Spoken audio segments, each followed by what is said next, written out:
but the fact remains there are U.S. biolabs in Ukraine. Why would we have biolabs in Ukraine?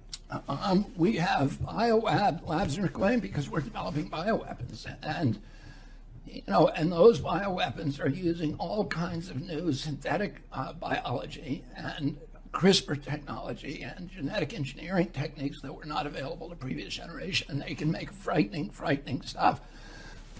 What happened was, when we walked away from, when the Patriot Act reopened the bioweapons arms race in 2001, the Pentagon began putting a lot of money into bioweapons, but they were nervous at that time because if you violate the Geneva Convention, it's a hanging offense.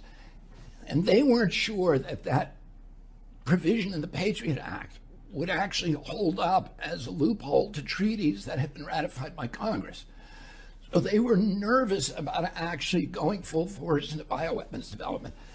So they transferred the authority for biosecurity to one agency in the HHS called the National Institute for Infectious and Allergic Diseases, run by Anthony Fauci.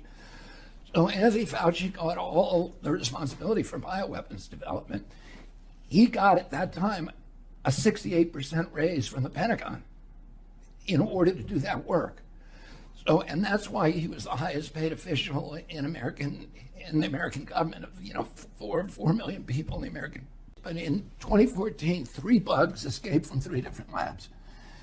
And they were high-profile breaks, and they were very dangerous things, smallpox and a couple of other bad microbes. The public learned about it, and there was a lot of publicity, and Congress held hearings.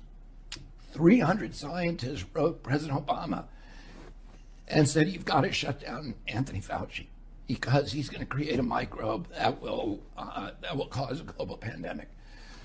And so Obama signed a moratorium that shut down the 18 worst of Anthony Fauci's experiments, where most of them were taking place in Galveston and in North Carolina by a scientist called Ralph Barrick down there.